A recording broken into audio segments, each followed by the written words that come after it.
Antigamente, o técnico de voleibol precisava ficar sentado no banco e só podia se comunicar com o grupo nos pedidos de tempo.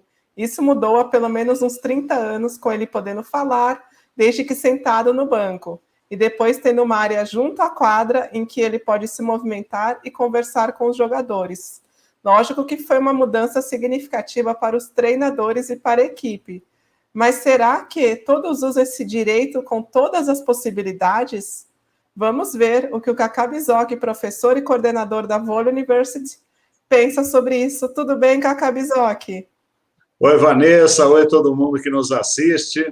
Vamos hoje falar sobre esse papel aí importante, né? E, de certo modo, até novo para o técnico de voleibol. Ficar ali junto dos jogadores, das jogadoras, para poder orientá-los durante o jogo. E deixa eu te perguntar, Kaká, a gente está iniciando aqui um projeto novo, esse projeto que é da Vôlei University, a gente vai ter essa live, né, esse programa, o Técnico à Beira da Quadra, edição a cada 15 dias aqui no YouTube do Saque Viagem. Esse conteúdo vai ficar disponível também para os nossos alunos da Vôlei University, na voleiuniversity.com. E eu queria saber, Kaká, primeiramente, quais são as regras para o técnico? É importante o técnico ficar à beira da quadra? Eu te pergunto isso porque a gente vê nos jogos de voleibol, alguns técnicos gostam de ficar sentados, outros gostam de ficar em pé ali à beira da quadra. Então, Vanessa, a regra diz que o técnico ele pode ficar ou sentado ou em pé, depende do que ele quiser fazer, como ele quiser dirigir a equipe. Mas essa prerrogativa de permanecer em pé ao lado da quadra só cabe ao técnico. Os assistentes e todos os outros membros da comissão técnica precisam ficar sentados. Todos eles podem orientar a equipe, mas só ao técnico é permitido levantar e ficar numa área que tem uma restrição. Sabe aquelas linhazinhas pontilhadas que são a continuação da linha de ataque? Aquela linhazinha pontilhada é o limite para o técnico poder ficar. E dali até a área de substituição. Nesse espaço, sem logicamente entrar na quadra, o técnico pode se deslocar, pode falar, pode conversar, o que ele quiser fazer. Mas ele pode também voltar ao banco, sentar e dirigir a equipe do banco. Isso é liberdade que só cabe a ele dentro da comissão técnica.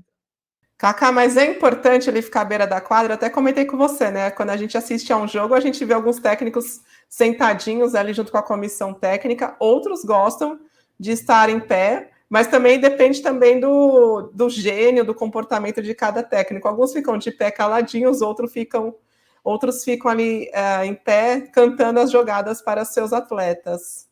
Eu acho fundamental o uso desse direito, Vanessa, porque o técnico pode ficar mais próximo dos atletas, conversar num volume mais baixo. Às vezes, ginásio lotado, você está muito distante, o atleta não te ouve, né? O atleta que às vezes está na outra lateral, muitas vezes você precisa gritar com ele para que ele escute. Mas ali, quem joga próximo ao técnico, muitas vezes está recebendo orientação ao pé do ouvido. E isso é importante também, porque falando num volume mais baixo, evita do adversário ouvir muitas das orientações que você quer dar. E essa proximidade permite também que o técnico sinta o jogo, né? Participe um pouco mais ativamente. Quem está muito longe, às vezes não sente aquela energia que está circulando ali entre os atletas, e quando o técnico está mais próximo da equipe, ele sente isso e pode intermediar alguns conflitos, resolver alguns problemas que aparecem. Da mesma maneira, Vanessa, eu acho que é importante também que o técnico, às vezes, se recolha, né?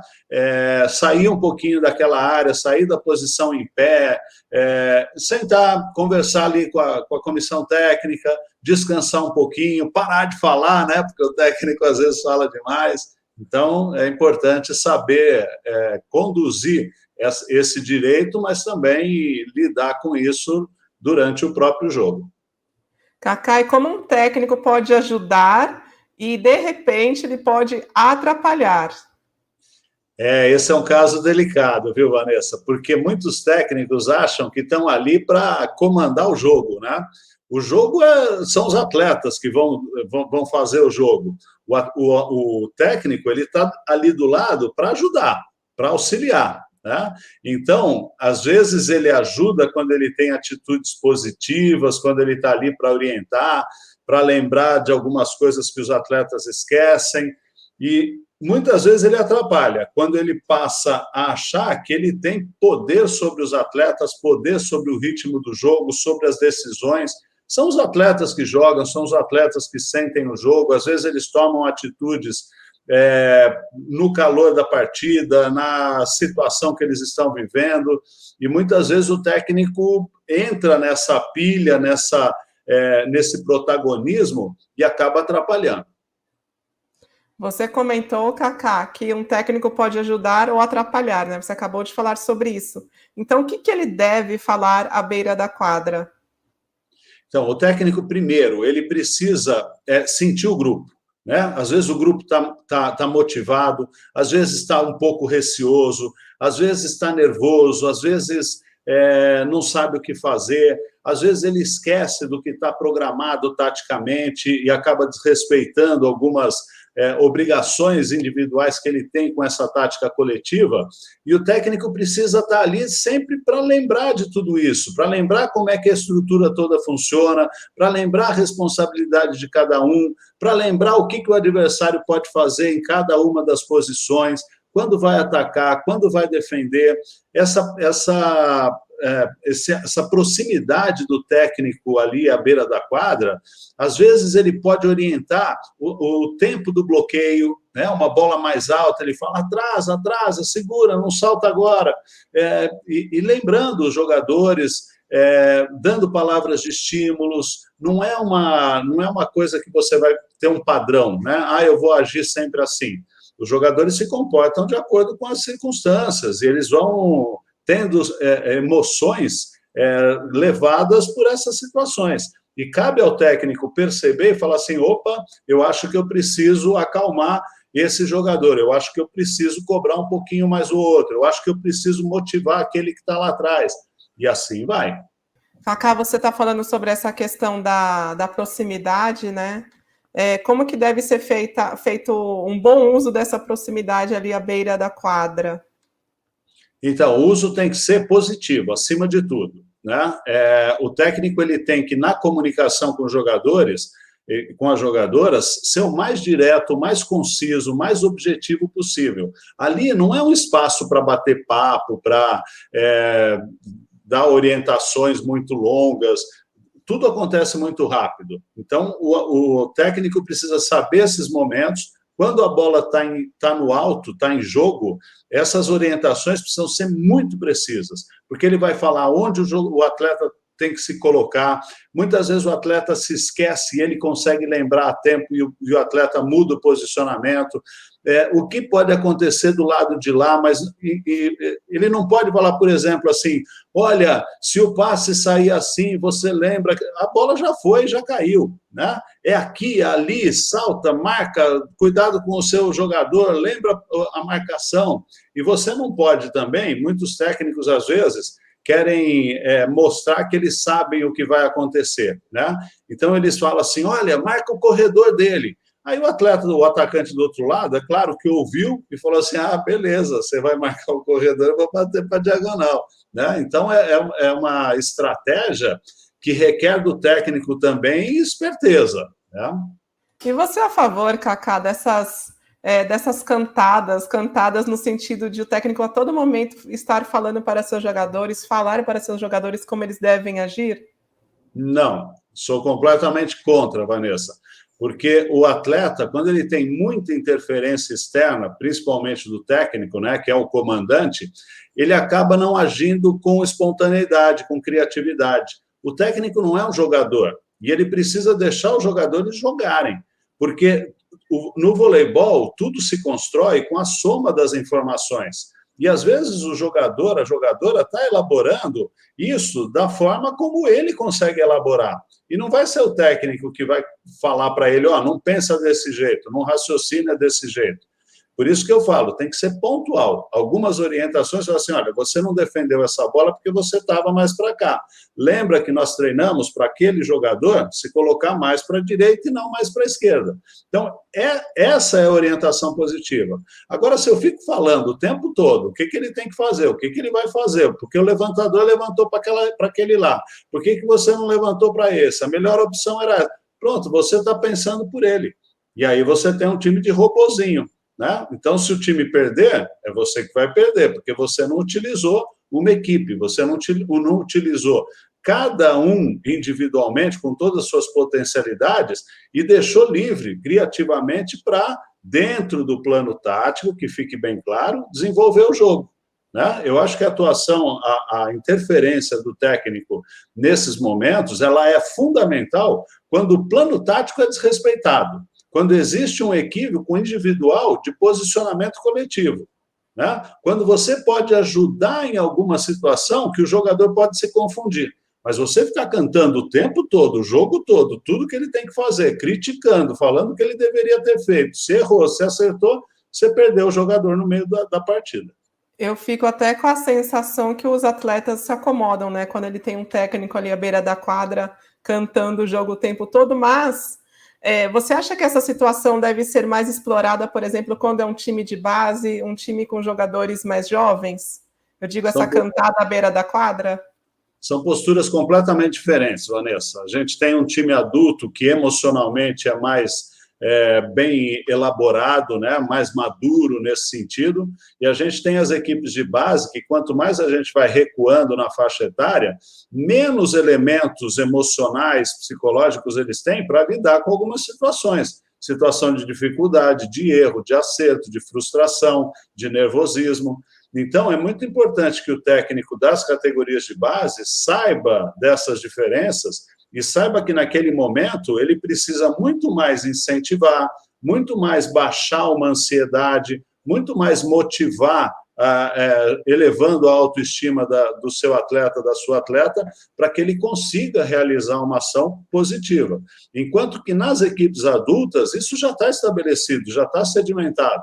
Então, ali sim, ali eu posso pegar na ferida e falar assim, você está afinando, né? Coisa que eu não posso falar numa categoria de base. Na categoria de base, eu vou falar assim, olha, relaxa, calma, você consegue, não é porque você errou uma bola que você vai errar outra, concentra, você vai acertar agora, eu confio em você, enquanto que se você pensar nisso numa equipe profissional, vai parecer que, né, você não está ligado aí no contexto todo.